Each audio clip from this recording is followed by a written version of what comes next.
So today we're going to be talking about two masters of machinery going head to head.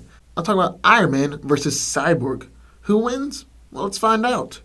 So Tony Stark was the arrogant son of wealthy weapons manufacturer Howard Stark, who only cared about himself.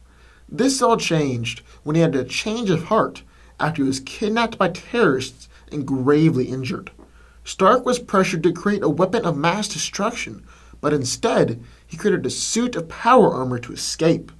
Tony used his vast resources and intellect to make the world a better place as the invincible Iron Man.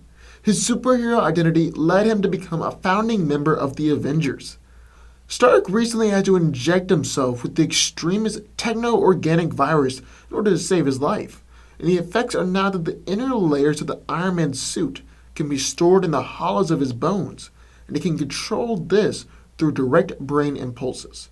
Extremist also allows Tony to interface with his armor in a faster, more efficient manner, and can remotely connect to just about any communication device, including satellites and computers.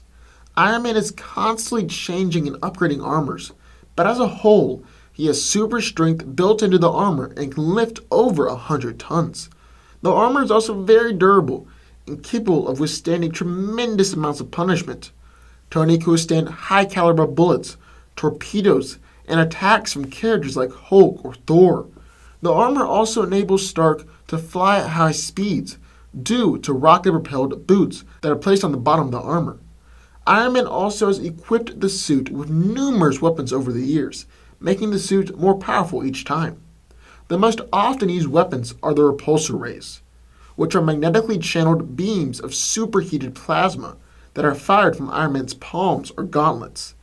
Other weapons that Stark often uses are the unibeam projector from the chest, pulse bolts that pick up kinetic energy along the way so they hit harder the farther they travel, an electromagnetic pulse generator, energy shields, sonic blasts, and he also has the ability to create and manipulate magnetic fields. The suit has many power sources, such as solar converters, electrical batteries, and an onboard generator. It's also able to convert heat or kinetic energy into electricity or drain nearby electrical energy. The suit also has a built-in internal artificial intelligence that provides strategies, background information on opponents and surroundings, and the current status of the suit. While the Iron Man suit is very powerful, high amounts of electricity can overload the systems, and magnets are very effective against the armor. Finally, Tony Stark is a little genius and is able to harness his intelligence and ingenuity in order to allow him to defeat more powerful foes and escape dangerous traps and machines. He's also been expertly trained by Captain America in hand-to-hand combat, making him a formidable opponent even without the power suit. And in the other corner we have Cyborg. So after a near-fatal accident, Victor Stone was cybernetically enhanced by his father. He now possesses the ability to communicate, manipulate, and interface with nearly all forms of technology. As he's constantly upgrading, he promises to defend the future from any threat. He's also been a founding member of both the Justice League and the Teen Titans.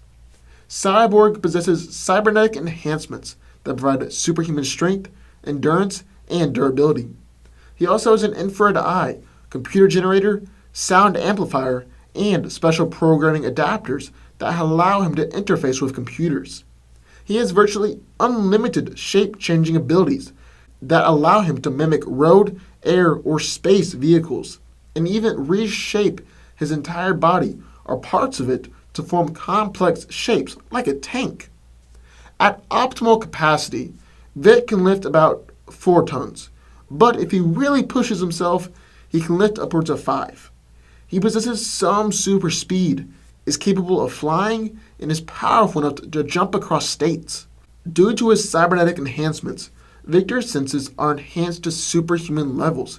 He has super hearing, microscopic X-ray and night vision, and he also has built-in tracking systems.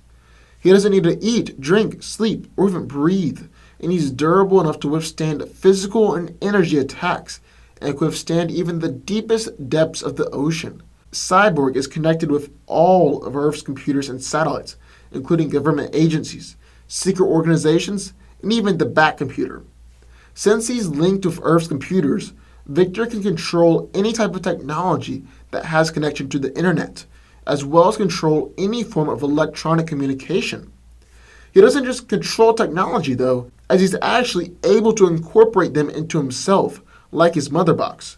Speaking of which, Cyborg can use this mother box to transport himself and the League to anywhere on Earth or in the universe. He also has various weapons integrated into his cybernetic parts. His favorite weapon of choice is his White Sound Disruptor, which fires focused sound blasts powerful enough to vaporize a group of parademons or blow up portions of a building. The disruptor can reach 300 decibels, but it's theorized that it can exceed this limit. He also has a sonic emitter, which can mimic or generate any sound he desires, and even generate ultrasonic attacks.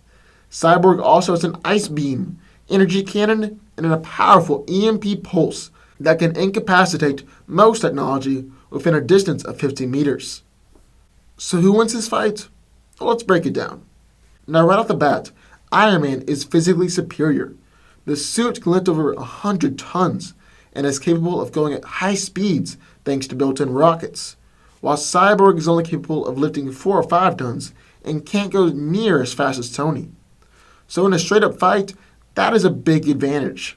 Plus, Stark is much more durable, having survived nuclear explosions before, and has a larger, more powerful, and more varied built-in power set, like repulsor blasts, the Unibeam, and pulse bolts. But that isn't to say that Cyborg is a slouch in terms of weapons, as he has his powerful White Sound Disruptor, ultrasonic attacks, and energy cannons. Victor also has a powerful EMP pulse that can shut down most technology if it isn't protected from EMP attacks. But Tony's suit is definitely protected from EMP blasts.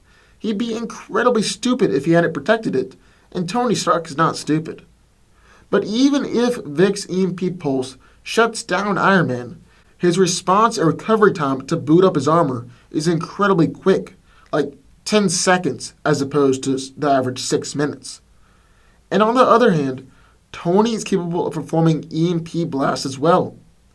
So the way I see it, these kind of cancel each other out. Now, Cyborg is a technopath and is able to hack into or take control of basically anything electronic. So he might be able to just take control of Iron Man's suit and instantly win the battle. But here's the thing. Since Extremis, Tony is technically a technopath as well, and he's an expert hacker. But someone has to be better. Someone has to be the better hacker or to be able to take control of the other. So let's take a look at their feats. Now, Cyborg has been able to hack into Apocalyptic tech before, and for those that don't know, that is insanely impressive. On the other hand, Tony has quickly been able to hack into Shi'ar Empire, the Kree Empire, and the Skrull Empire, and so on and so forth. Plus, he's been able to hack into tech from centuries into the future. So, just by the sheer number of feats, I have to give the hacking edge to Iron Man, although they both definitely have the ability to hack into each other's armor. But there's one thing we haven't talked about yet. Cyborg's boom tubes. Vic has the ability to instantly teleport Iron Man into the sun or to Apocalypse through a boom tube. By doing this, Cyborg would easily claim the victory. But this isn't in Cyborg's nature. He's a hero. He wouldn't just instantly kill someone or sentence them to certain doom. Who do I think wins? So because of his greater physical ability, better weapons, and greater hacking ability, I believe that Iron Man wins. But what do y'all think? I would love to hear your thoughts down in the comments right down below. And if you have any ideas for future videos, be sure to sign off down there too. And finally, be sure to hit the subscribe button for more videos just like this one every single week.